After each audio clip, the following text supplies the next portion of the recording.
Hello and welcome to the Magic Mirror Podcast. I'm your host, as usual, Khan the Trinket Mage, and with me today is 33 Elk. Hello. Additionally, I got our other co-host, Salubrious Snail. Hello. Today's episode is going to be mostly just Final Fantasy spoilers. A ton of cards got spoiled. We're going to talk about the new mechanics, some new cards, maybe a commander or two we're excited to build around. And if we got some time, we'll get to a few of your questions as well. But before we get into all of that, two things. One, if this looks or sounds a little different, that's because I'm editing it. Yusuf is out for a little bit, so I'll be editing this podcast and probably the next one. And two, we need to thank the sponsor, Card Castle. The easy way to sort your collection digitally. You can start scanning and sorting your cards today.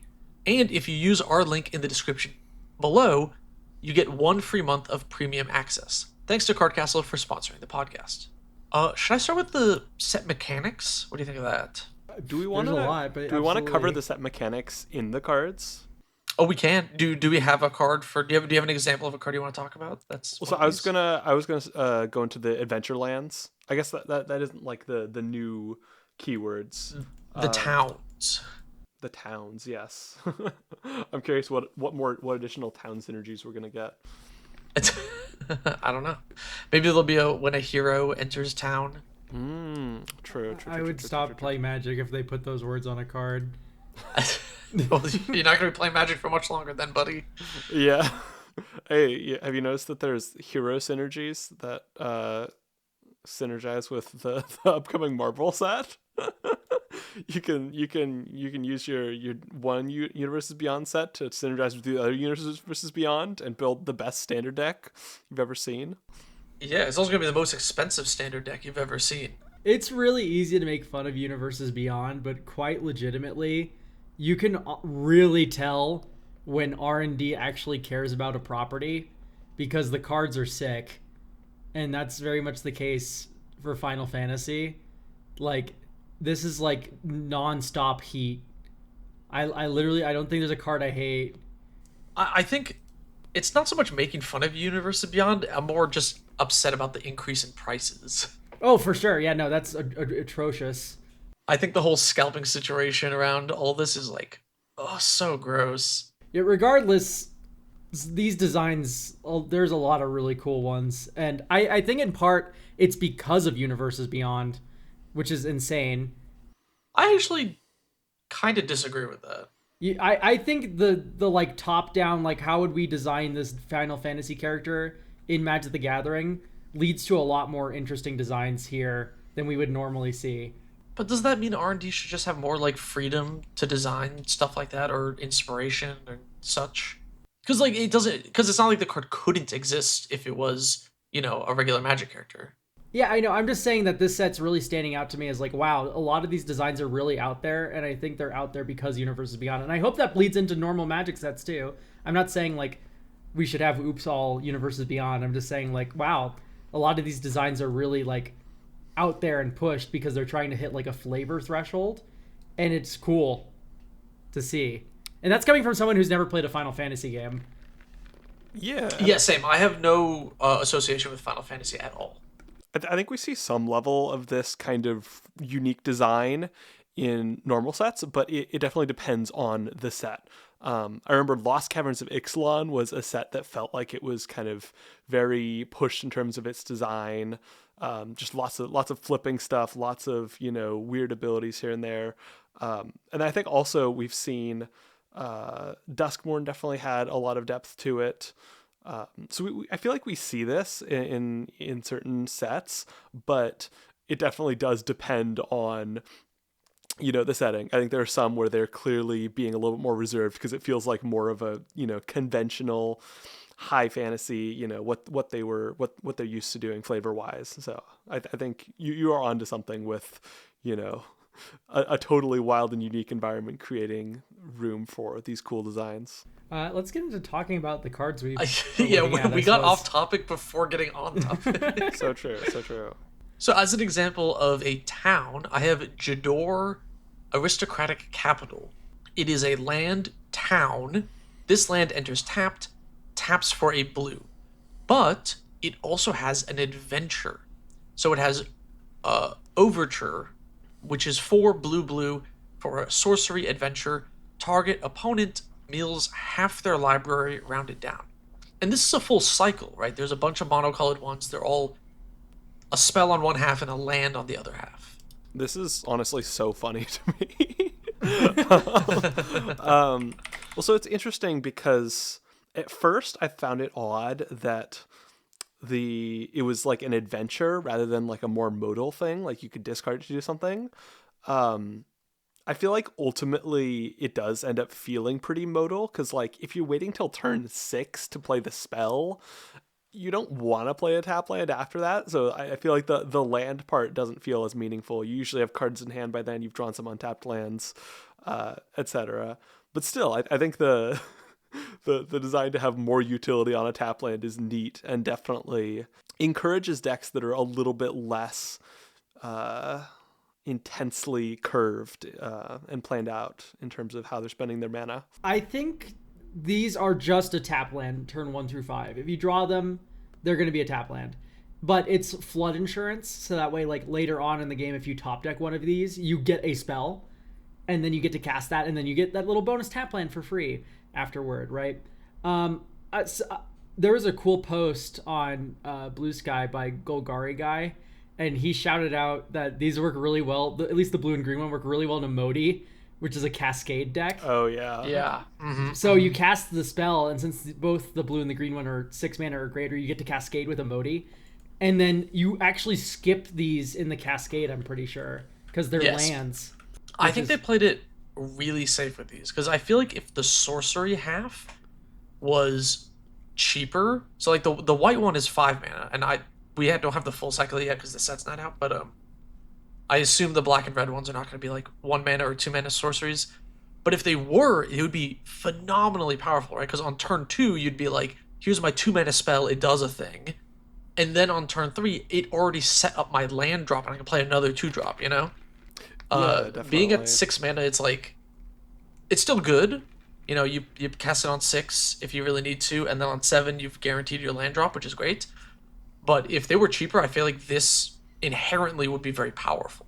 For sure, and that's why I say it feels like a kind of modal card, because you don't really feel like you're getting both halves in a sense, if that makes any sense.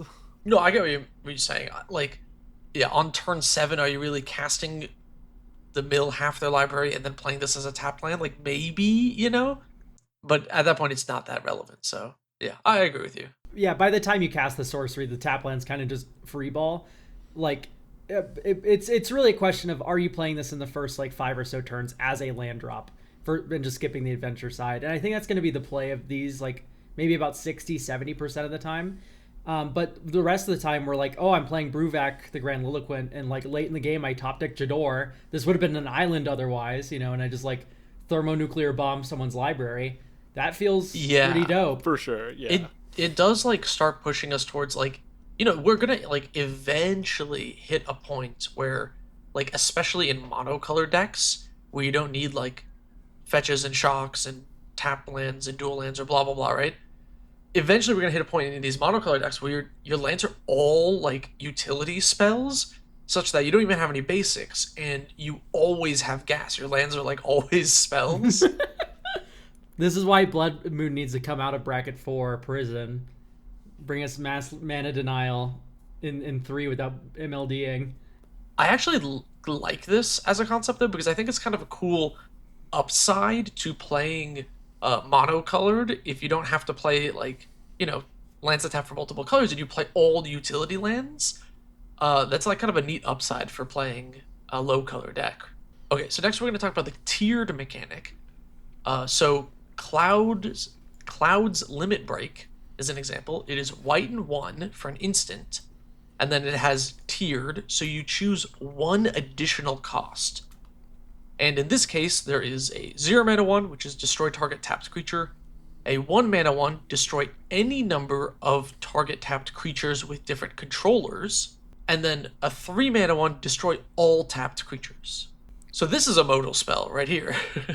Yeah, I mentioned before we started recording, but I really dislike this Forgot the word. My brain is empty today. You guys can give your thoughts. I think this is a little bit of like awkward templating for like additional costs. Like, I'm down for this mechanic, just like a card getting better if you want to put more mana into it. Some might call this kicker. But I mean, it makes sense for Final Fantasy. Like, your moves power up. It makes sense. I get it. It's just like, this feels like it could like be easily misread, especially off of Spree earlier this year. And I know I was thinking that right, too. It says literally right there, choose one additional cost, so it's not that big of a deal. But like, and it's going to be hard to like conflate that with the Cloud's Limit Break. But with something like Fire Magic, which is the red one in the main set, where it like has multiple modes, that's like it deals 1, it deals 2. I could see someone misreading that because of how it's templated, because people don't read Magic cards; they just kind of assume what they do. Where they'll pay 0 for the first fire, and then 2 for Fira. And then it also does 2 more damage to each creature, and then maybe they pay the extra 5. Oh, it does 3 extra damage. No, you pick 1 additional cost. But yeah, I mean, it's fine. It's nice. It's a bread and cheese style mechanic to me. It's pretty evergreen.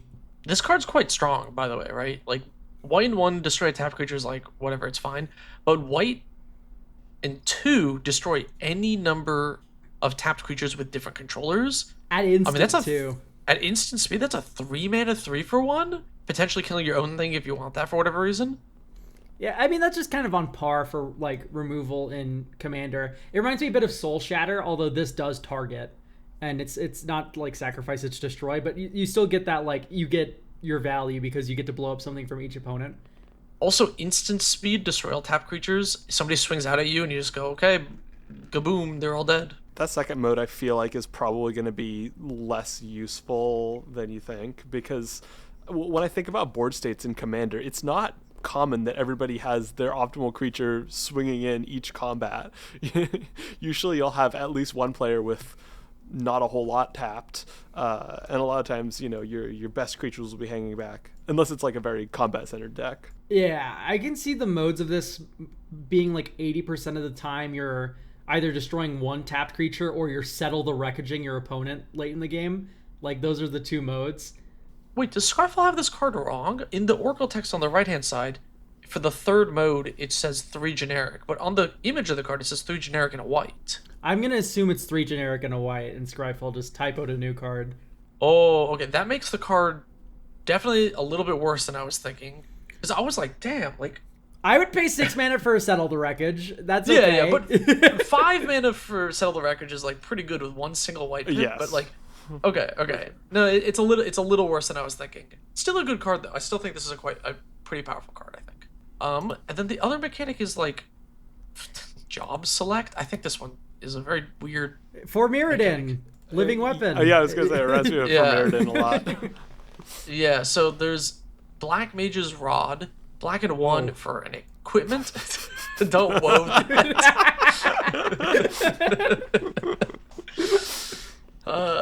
It's an equipment with an equip 3. When equipped creature gets +1/+0 and has, whenever you cast a non-creature spell, this creature deals 1 damage to each opponent and is a wizard in addition to its other types.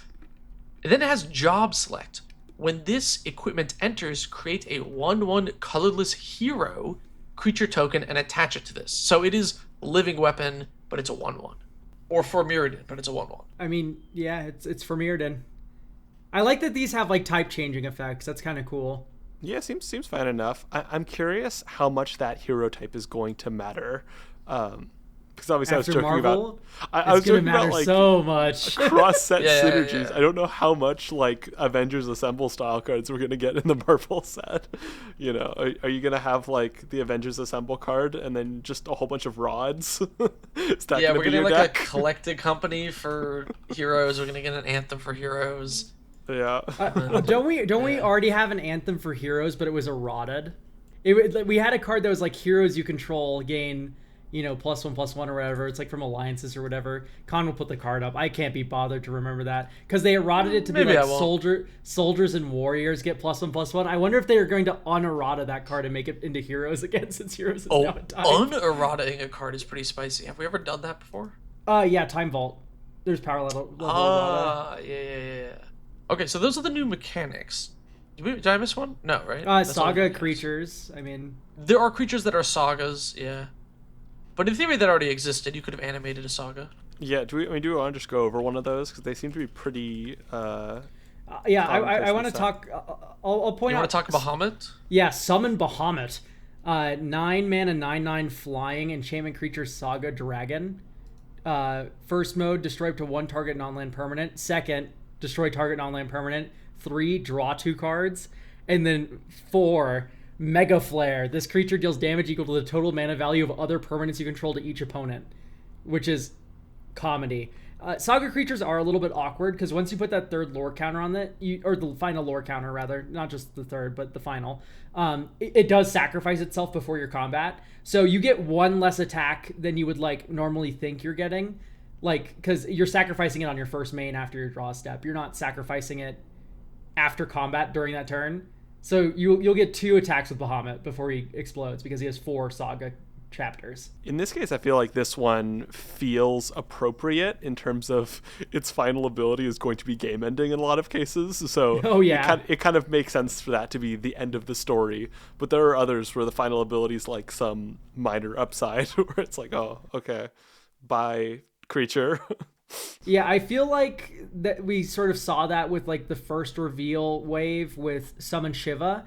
But that's an uncommon, so it's kind of unfair to be like, yeah, this should thermonuclear bomb my opponent when the final saga trigger goes off, right? And ultimately, like, there's one that's like the final chapter's a Night's Whisper that's summon Primal Odin, right? And that feels like pretty good to have as a third chapter ability, right? So like I'm not gonna renege any of these for like having like a weird sort of flaw because of just how sagas work, because a lot of the final chapters of these sagas are actually kind of well thought out for how they perform. Yeah, for sure. Do either of you know like the lore idea for like these summons? Because I know Saga creatures feel fine to me in terms of mechanics, but based on like the lore of sagas in previous sets, it feels a little weird. From my understanding, it's you summon a doodad, you summon a guy, and then eventually it times out after X amount of turns, times, whatever.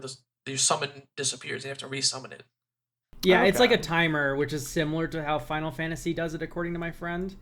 I mean, I could just be pulling this out of my ass. My friend lied to me, but We'll let the comments explain it. and at least most of these are named after abilities that the creature has. So, for instance, on Primal Odin, all of the sort of like preemptive words on it, Gungnir, Hall of Sorrow, etc. Those are all moves that summon has. Ooh, I hadn't seen that one. That one's kind of fun. Oh yeah, no, it's super dope. And apparently Primal Odin's one of like the best summons in Final Fantasy because it literally actually does one-shot things. Like that's its whole like gimmick. Oh yeah, and that one. Here we can read that out. That one's first ability is Gungnir, destroy target creature and opponent controls. Zenitsuken, this creature gains whenever this creature deals combat damage to a player, that player loses the game. And Hall of Sorrow, draw 2 cards, each player loses 2 life. So this only gets 1 attack, but it is potentially a insta-kills lethal you. attack. Oh, just yes. wait until they meet Hex Parasite. Yeah. Yeah. Sunlam yeah. keeping my 5/3 6-drop Phage forever. That's hilarious.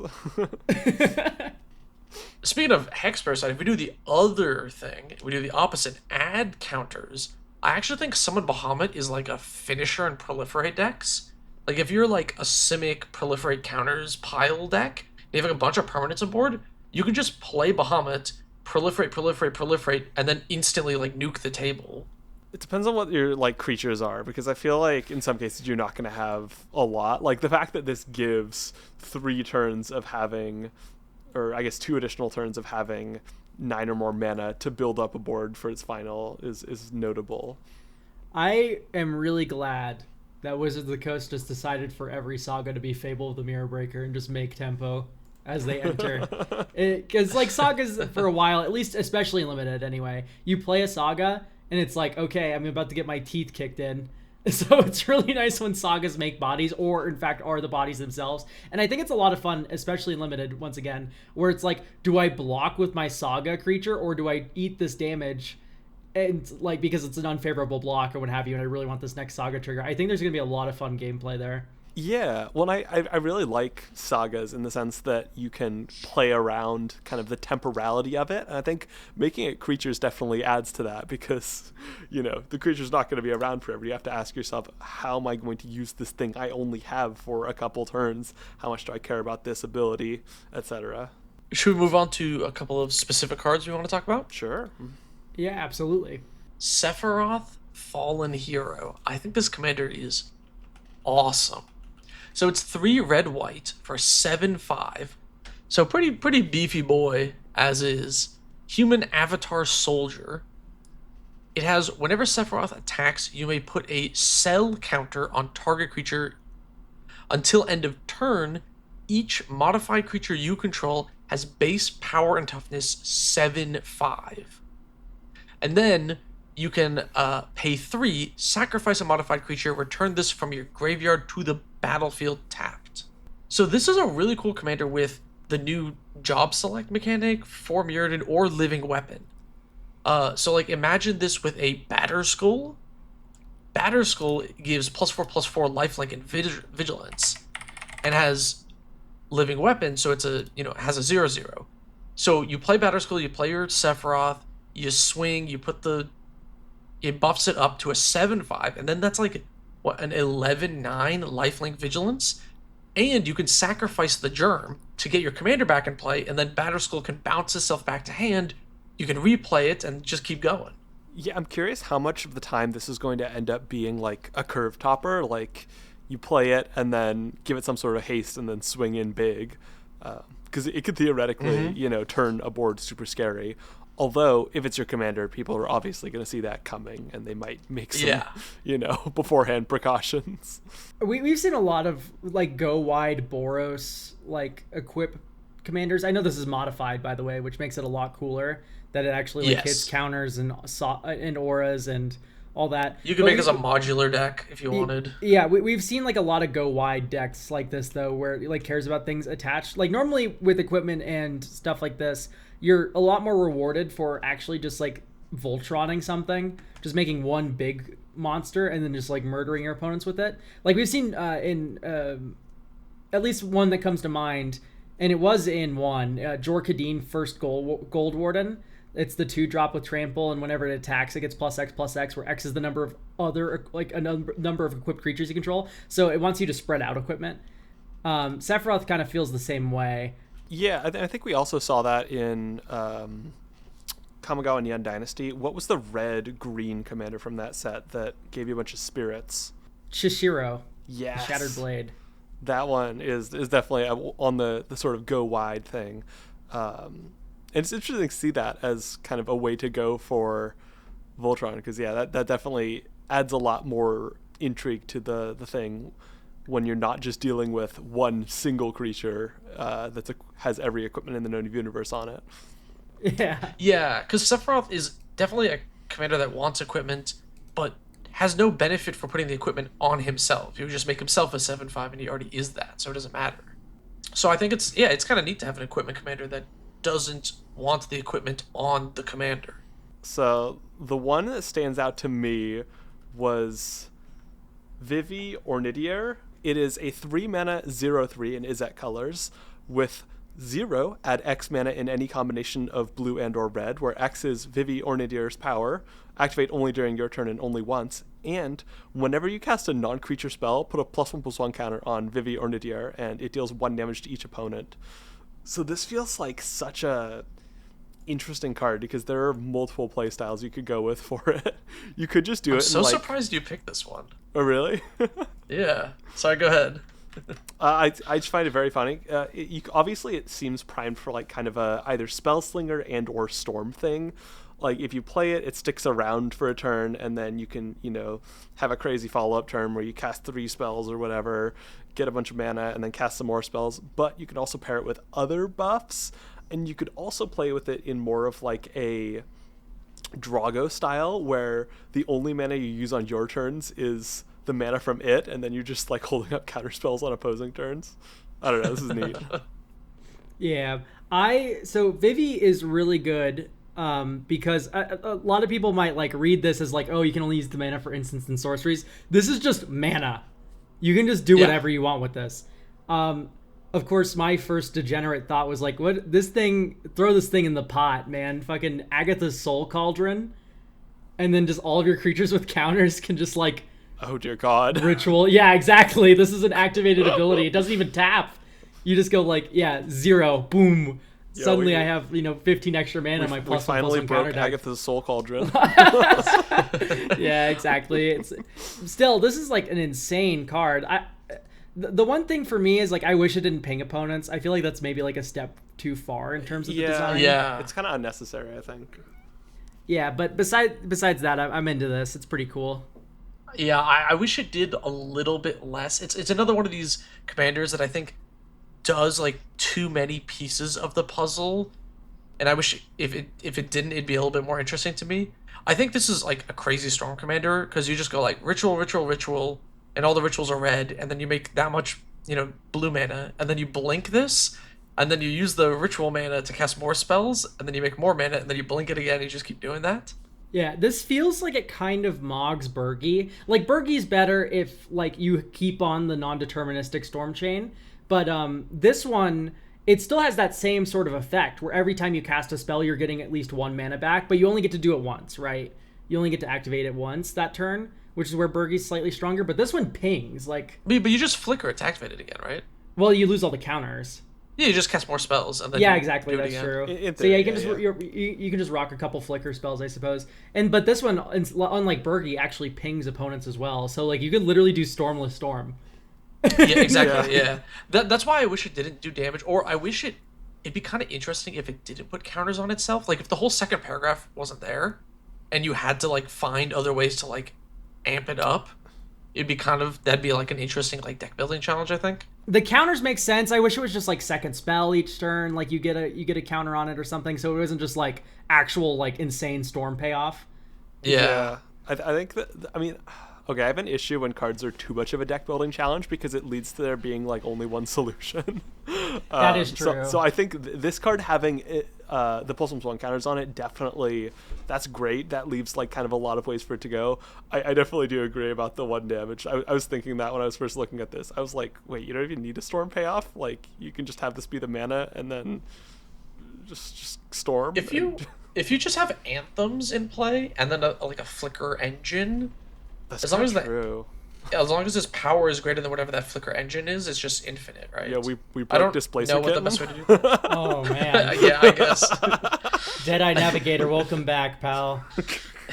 Yeah. I think this is potentially CEDH playable. Of all the cards spoiled so far, I think this is the most likely to be CEDH playable. We'll see. I want to see that. That would be fun. Okay. Here comes a selfish pick, guys. Summon Leviathan. 4 blue for a Ward 2/6/6 Saga Leviathan. First chapter. Return each creature that isn't a Kraken, Leviathan, Merfolk, Octopus, or Serpent to its owner's hand. 2 and 3. Until end of turn, whenever a Kraken, Leviathan, Octopus, Merfolk, or Serpent attacks, draw a card. So, for those that don't know, I have a Kinesos Priest of Thassa deck, and that deck runs Slyn Voda, which is 8 mana kicker for 2, bounce everything that isn't a Kraken, Leviathan, Merfolk, Octopus, or Serpent, which I will colloquially say as sea monsters in the future. But Merfolk isn't usually on the sea monsters list, though. Yeah, I know, but it is here. They've added one in this one. Yeah. Slyn Voda also says Merfolk. As far as I'm aware, it's the only other one. Yeah. As far as I'm aware, it's the only new one ones that says have Merfolk. Merfolk. I didn't know that. That's interesting. Slyn Voda has Merfolk. Whelming Wave doesn't, though. And please do not ask what Thassa has against fish, sharks, and and whales because I don't know either. They're not part of the sea apparently. I like to imagine that Thassa like created some of them, and then like her like bratty younger brother created another bunch of them. And she's like, I only respect the ones I created, the big ones. He made a clownfish, and she was like, "It's over." Anyway, yeah, this is a 6-mana 6/6 that just bounces everything. This is a one-sided board wipe in most of the correct decks, and then you just proceed to get a free Biden of Thassa twice, which is absurd. This is especially hilarious with Kinesos, which allows you to flip sea monsters off the top of your deck at instant speed for 4 mana. So you go like Brainstorm, activate Kinesos, boom, summon Leviathan into play, Cyclonic Rift all your creatures, and then you just gross. like untap, upkeep, draw, second Saga trigger, attack you with my like 3 Leviathans, and then I draw 3 cards. Like, oh my god. Ridiculous. I see why you like this set. This was a real case of Amagawa fault. Like this was like meant for me. Yeah. Yup. So whoever's working at R&D who likes my videos, thanks, man. Shout out. All right, I want to talk about another legendary Boros creature. I don't know why I'm on a Boros kick this set. It's just the best color identity. Yeah, something like that. Lightning Army of One is 1 red white for a 3/2 human soldier with first strike, trample, and lifelink. And then it has whenever lightning deals combat damage to a player until your next turn, if a source would deal damage to that player or a permanent that player controls, it deals double that damage instead. So on like level 1, since she has first strike, you attack with your team, the first strike damage hits your opponent, and then your team does double damage, which is cool, right? But it is until your next turn. So what I really want to do with this is goad other people's things. Because if you just hit someone with lightning and then cast like a Disrupt Decorum, or even better, a Taunt from the Ramparts so they can't block, it just obliterates them. I love all of the kind of various paths you could take this, because obviously you can do some second main phase shenanigans. You can throw this alongside. I mean, Burn. Yeah, Spellslinger stuff, burn, any of that if you wanted to. But then you could also go the political route and kind of either goad people's stuff or encourage people to swing that way, etc. You could also give her double strike, because then she'll hit and then hit again, and then that hit is doubled, and then the next hit is doubled. How would this work I'm with pretty additional sure. combat spells? With additional combat spells, I'm pretty sure this like does like 1 billion damage. I didn't even think about that angle. For me, this reminds me a lot of Drana, Liberator of Malakir. That's the it's the 1 black flying vampire 1/3 with first strike, and whenever she deals combat damage to a player, you put a +1/+1 counter on each attacking creature you control. And since she has first strike, right, you peck in first, and then all your dudes hit, like you said. So it's really cool to see that design come up again, really, with this. Although this one doesn't have flying, so it's less free. So I'm kind of interested to see how people are going to break that. And I think you make give sure her that death lightning gets in. touch, right? Death Because touch with is pretty first strike, good, yeah. trample, and then also death touch. Yeah, that'd be pretty brutal. Yeah, because you just have to assign 1 damage, and then you can trample over the rest. Who's your next pick, Alex? Okay, so the card I want to talk about is Lifereams Blessing. This is 4 colors and 2 green, 6 mana card. It's an instant. Draw X cards, where X is the greatest power among creatures you controlled as you cast this spell. If this spell was cast from exile, you gain X life twice. And then it has Foretell for 4 and a green, so you can pay 2 mana to put it face down, and then in exile face down. It's not a morph or anything. And then you can flip it up for 5 mana. So this one, the line of text you controlled as you cast this spell, makes the hairs on my neck bristle a little bit, because I feel like drawing cards equal to the largest creature around is one of the strongest forms of draw in EDH, but it has the downside that people can do things at instant speed. Now, usually it's not a huge problem if you had like multiple creatures. There isn't that many ways to kill a bunch of things at instant speed, but if you're relying on your one big guy, somebody can just kill spell it, and then you basically get 2 for 1. this eliminates that downside. And it is 6 mana, so you're paying a little bit more. I think a lot of these cards tend to be like 5 mana-ish, but still, it seems... I don't know how I feel about that eliminated downside. Makes me kind of uneasy when these like really powerful value engines get their downsides mitigated. Yeah, it does feel really weird. I mean, in part, this is already an instant speed spell, so the downside's already a little bit mitigated because someone goes like Doomblade, your big stupid monster, and you go like, in response, I'll draw 5 million, right? But I feel like maybe in part it's like trying to reward you for doing this at sorcery speed as opposed to holding it up as an instant. That's my only real thought about that, is like maybe it's like, yeah, you're doing this at sorcery speed, and at that point it's worse than a Rishkar's. And because of that, we'll give you that little bit of a kicker that you can be immune to a kill spell in response to that, right? I could see it, although at that point, why even make it an instant? I don't know, because I would agree. Like, the instant definitely does mitigate some of the downside of it. You can be a lot more careful with who has mana untapped, do it in response to a thing, etc., etc. I just find it interesting as a design choice that they would kind of give it that clause. It's funny that you, like, I totally agree with you. Like, when you compare this to wish cards, it's like, yeah, wish cards, people can, like, snipe your creature. But actually, now that I think about it, Rishkar's just being 1 mana in the best circumstances, just really good. well, yeah, but I was also going to say Life's Legacy, Momentous Fall, Greater Good, all do sacrifice the creatures. So actually, you can't instant speed respond to any of those anyway. But yeah, I don't like too many more of these effects because, like, I always find, I do agree with you that these are some of the strongest effects in Commander. Very often, the times when you resolve, like, a draw 6 like this, or more sometimes, you're kind of set for the rest of the game, What's broken is you'll chain into the next one. Exactly, yeah. You go, like, Lifereams Blessing on your end step, I'll draw 8, and then untap, oh, I drew into my Rishkar's Expertise, I'll draw 8 more, and then I'll use that to cast my Momentous Fall for free and draw 8 more.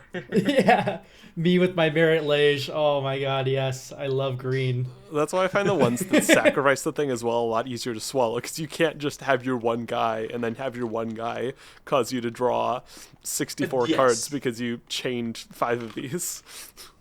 Yeah, that's true. This definitely chains into Rishkar's, or Rishkar's chains into this a lot better. It is still a 6 mana card, obviously. It doesn't have that extra utility like Rishkar's, so I definitely don't think it's necessarily a power creep over that or anything. But yeah, it's interesting to see more of these and with that line of text.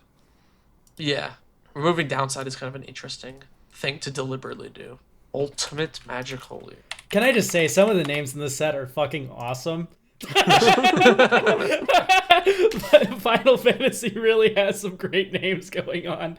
This is up there with like Shadow Word Kill from World of Warcraft for me. Yeah. Ultimate Magic Holy, 2 and a white for an instant. Permanents you control gain indestructible until end of turn. If this spell was cast from exile, prevent all damage that would be dealt to you this turn, and then you can foretell it for 2 and a white. Ah, yes. Dollar Tree Teferi's protection. It is, yeah. It's going to be more expensive because of the limited print run crap. Sorry, go ahead. I mean, yeah, for sure. I don't feel like it's going to be in that high demand. Like, it is still 5 mana, a normal amount of mana to get both the protection and the fog.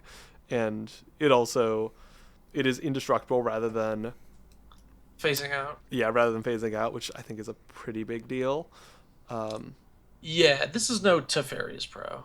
But I think it's kind of fun to see them, bring back in Foretell. It's always interesting to see like the kind of pseudo parasitic mechanics get brought back for a more print run, making it like slightly less parasitic by having there be a little bit more of this in existence. And I think with these kind of more powerful Foretell cards, I think that definitely does contribute to the mechanic being, not just oh yeah, I remember what that card is from last game type situation. Is there a lore reason why Foretell is the mechanic that they brought back? That I don't know. Yeah, I don't know either. That was a question for the audience. Tell us about the lore. Give us that engagement. Yeah, yeah, Well, yeah. if you want some lore, I know some lore about the next two cards I'm going to talk about back to back because I'm a narcissist and I deserve more than you two. Mm-hmm. Okay, yeah. No, the truth is that they actually are one card because they have meld. Uh, so there's Fang Fearless is Lissi, which is 2 and a black for a legendary creature human warrior 2/3. Whenever one or more cards leave your graveyard, you draw a card and you lose 1 life. This ability triggers only once each turn. And then there's Vanille Cheerful Lissi, 3 and a green, 3/2. When it enters, you mill 2 cards, then return a permanent card from your graveyard to your hand. And at the beginning of your first main phase, if you both own and control Vanille and a creature named Fang, you may pay 3 black green. If you do exile them, then meld them into Ragnarok Divine Deliverance. And their backside here is Ragnarok, legendary creature, beast avatar, vigilance, menace, trample, reach, haste, 7/6. When it dies, destroy target permanent and return target non-legendary permanent from your graveyard to the battlefield. Oh wow, this card's sick.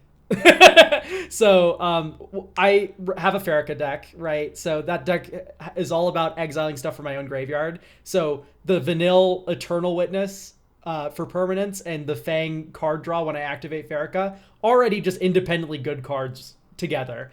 And the flip side is fun. I mean, it's not the strongest meld in the world, but I actually kind of like that. This is an uncommon meld pair. So you're going to see this a lot more frequently and limited than you would Bruna Gisela or something along those lines, because it's not a mythic and a rare that you're trying to meld here, or like, I think it was just a normal rare and a normal rare in Brothers War, right? They were all just a 2 rare pair except for Urza. I think so, yeah. But yeah, this is double uncommons, which means it's a lot easier to pull off in draft, and they also curve really nicely into each other. You go Fang, Vanille, 5 mana next turn, and then you go Bam. Even Vanille helps you find your 5th land drop, which I think is sick. And they're lesbians, which is like just a major win. Lesbians that meld. I didn't even think about this in the limited context. That's really funny. No, I love this couple. They're cool. I think the backside is like a pretty like decent finisher. Like, late game, it's got 7 power and trample, so it'll do something. I like that it has haste, so you're immediately swinging in with it. And then, like, if they, you can't 1-for-1 this card, because if they destroy it, I mean, I guess they can exile, but if they destroy it, you get to blow up a doodad they have and get a thing back. So, like, it's kind of immune to spot removal, which is pretty sweet. Kind of fun to see meld. I don't know. There will always be. I remember back in the whatever iteration of Return to Innistrad had Brucella. I definitely was a bit put off by the meld mechanic. Well, it's so cool. You get to play toys. You like flip it and the one giant card. That's so funny. Having magic cards on the back of my magic card was unsettling to me, but I respect it, and for the people who it brings joy to, I wish them. It's me. Joy. It's one giant magic card. It's so funny. That is pretty cool. It definitely is like a 10-year-old concept, like you try and get it like a kid to tell you what the coolest magic card of all time would be, and they're like, yo, you flip it and then they merge and then it's just like a really big guy. I know, it's cool, but that kid's right though. No, that's fair. I respect it. Do we want to talk about another round of cards? Just move on to some questions. I don't have any more I want to talk about. Yeah, the only one that I really want to point out is kind of cool is Starting Town. It's like a fast land. Yeah, that card's gonna be money. That's like really good, like better than Mana Confluence, I feel like. Yeah, so it's a Mana Confluence exactly, but it enters untapped if it's the first, second, or third turn of the game, and it also has the mode to tap for colorless, which is actually huge because Eldrazi. This is a 5-color source that also taps for colorless, which is like, I mean, it's a 6-color land. Yeah, exactly. The colorless really actually matters here. It's not just a way to get around the life payment. It's also very important for those colorless pips in your Kozilek's commands and madnessing a 12-mana Emrakul or whatnot. I think the only other card I really wanted to talk about was Noctis, who's like an Esper and 1 for 4/3 lifelink. You can cast artifacts from your graveyard by paying 3 life in addition to their other costs. If you cast a spell this way, it enters with a finality counter. I just think it's kind of a cool card. Yeah, that also fits what he does in Final Fantasy. Based on what I heard, he like fights with like summoned weapons. He can use any weapon and just like conjure it. Oh, I guess that makes sense with his art. That's pretty cool. But I kind of like him with like you play a lot of like cheap artifacts to sacrifice. You crack your bauble, you cast your bauble, you crack it. It's a 0 mana card, so you can replay it for 3. You crack it again, just get the effect twice. Draw 2 cards or whatever. Yo, 2 baubles for 1 bauble? That's crazy. Okay, shall we move on to a couple of questions then? How about this one? Mirror, mirror, I play Pot of Greed from my sideboard to draw 2 cards. My play group has the problem of being between bracket 3 and 4 for all of our decks, while none of them really being defined. This can lead to one player constantly mopping us with their technically power 3 decks. Do we embrace the power up or all go down? Yeah, there's no room in between brackets. I was about to say, yeah. You can't be between 2 and 3 or 3 and 4, right? Um, but um, but my thing is, listen, if you're playing with a regular play group, which it sounds like it is, brackets are not for you. You already know what your opponents are playing because they're your friend group, and you've seen their decks before. The honest answer is just talk to them and be like, hey, I can't really play the jank that I want to play when you play your like really strong deck. Or the alternative answer is power up your decks to match the power of what's going on at your table, right? This is where the bracket system falls apart, naturally so, because it's just not even needed here. It's like you have a friend group, you know what they're playing. It sounds like it'll work itself out if you just talk. Definitely. Anytime I hear the phrase technically bracket blank, that's not how Yeah. bracket works. Stop. It's just not how it works. You have misunderstood the concept. Please go back to the drawing board. Yeah, it's the same thing whenever I hear like a bracket 3 tournament or whatever. They're like, I'm trying to make the strongest bracket 3 deck. It's like it's just literally not possible. Yeah. Like if I Yeah. take a CEDH deck and I trim the number of game changers such that it's down to 3 game changers, it's still not bracket 3. It's probably 4. Yeah, I would quite legitimately say this. Analyze your games and see what time the game is ending. Is it ending on turn 5 regularly? Well, now you need to be able to disrupt a win on turn 5. You either with removal, counter magic, stacks pieces, or you need to be winning yourself on turn 5, right? So just take that average turn that your games to end up ending on and really analyze, okay, great. This is the turn I need to be ready to deal with some bullshit and then go from there is my honest opinion. Oh, I forgot to say who that one was from. Unlucky Trev. Thank you for your question. Next one is from Cassific. I don't know how to read that username. Mirror, mirror, I cast Restoration Angel and Felidar Guardian and stare at you while playing with my toys until you call a judge for slow play. To ask, what is your favorite build/way of building a deck around the concept of deliberately avoiding some common aspect of this deck style or archetype? I assume what they're saying is like building a commander in an intentionally unintuitive way or a way that like is not common with that. Do you have a good example of something that you did that was like that? I feel like Snail kind of is like your turtle guy, right? Because you built it as Maze's End. Yeah, I was actually thinking of my Maria deck. Um, Most people, because Maria is a 3 mana commander, you can tap an untapped non-token artifact you control to add green, tap 2 untapped non-token artifacts you control to exile a top card of your library. You may play it this turn. That one is mostly like a baubles, 0 mana artifacts commander. People As it just should be. like. I mean, it can be. It's just kind of boring to me. Like you just vomit out a million 0 cost artifacts, and I just like it bubbles. just kind of gradually snowballs ish. I did it as equipment though. Because they tap for mana, so you can pretty rapidly play and equip equipments and get this really big snowball of advantage. It doesn't snowball as fast as the 0 cost ones, but it still is relevant. And it still is, you're putting on a lot of pressure while also having this advantage. So I would say the way I came about that was basically just deciding that the normal way of playing the commander wasn't very interesting to me and looking for an unusual but equally good kind of alternative. Yeah, for me, I end up building decks from the ground up. So I'll start with the way I want to win the game, and then find a commander from there. Um, I find that my favorite decks are ones with a really boring, consistent core. So, for example, Farrakha, that core is always tutoring for Seedborn Muse, so I have quadruple mana to activate her.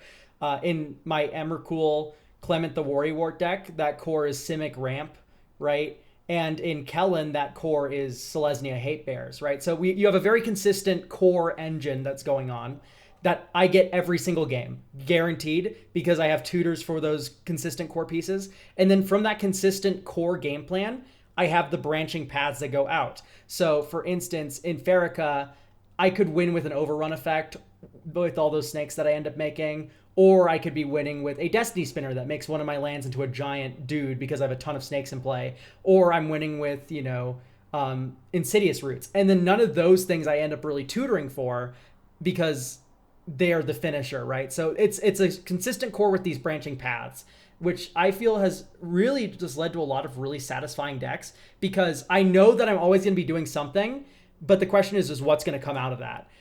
In Kellen, like I said, there's the Hate Bears core, and I'm either winning with the Elishnorn Kudo sort of combo line there, where it just makes my opponent's creatures illegal and makes mine huge, or I'm winning with the Brazella Gaddock Teague lock over here, right?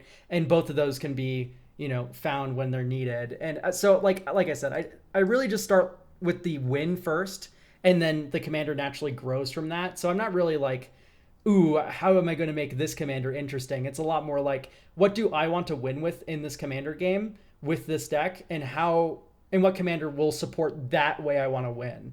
Yeah, I think I somewhat align with that because I usually design decks bottom up as well. I'm not focusing on a commander first. That said, I think my best example of this would be I had a Marisi Breaker of the Coil deck, and it was not a goat deck. It was instead Drago Control with Sunforger, where I would pause in people's combats and unequip Sunforger to uncounterably do stuff because they can't cast spells during combat. And then I would instant speed re-equip the Sunforger to like mess with things. It was a really wacky, weird deck, and I think it's very different than how that commander is supposed to be played. Because I feel like usually people focus on the goat aspect and completely ignore your opponent's can't cast spells during combat part of it. Whereas my whole deck was built around that aspect of the commander. Yeah, I like that as an example because, I wouldn't think to focus on that part of the card, but it is very much a part of the card, and you can use it in that sort of way. So, yeah, you just gotta look for maybe parts of a card or ways of playing with a card that other people haven't fully utilized. Yeah, I had this happen recently actually with the Clement deck I was talking about, the sort of Simic Ramp core. But I have Clement as a Delirium sort of self-mill deck going on, and that's because I wanted to support Emrakul the Promised End as a win at that top end. So what's really funny about Clement, so a lot of people build Clement as like an ETB commander because he bounces your own stuff back to your hand. Whereas I was like, hang on, wait, Clement's like one of the only commanders that lets you loop cast triggers. And then I also really didn't want to put Colin in the command zone. So so I went with the stupid little frog so that way I could recast Emrakul a bunch of times by bouncing her with a Mana War, and then you replay the Emrakul, return the Mana War to your hand, right? Upsilon724 asks, Mirror Mirror, when will we be introduced to Snail's legendary friend Hans? I don't know. That's a good question. Although Khan has played some Dota with him, so that's true. I have played some Dota with him. You can vouch for him as well. He's good at Dota. Vouch for him being real, or yeah. I swear, guys, my friends are real. Alex's friends appear to be real, and they're pretty good at Dota. Alex is quite bad at Dota. I don't know why, but I thought you were gonna be insane at it. No. I thought you were gonna be so good. What the hell? No, Jesus, that's no, so I'm mean. really bad. I think he knows. I wish I clipped that Roshan bit where you were running and Roshan just like picked up the Rubik, and I was like, holy cow, you got saved. It was so clutch. I can't believe that. And then you ran back in and killed yourself. I wanted to get him.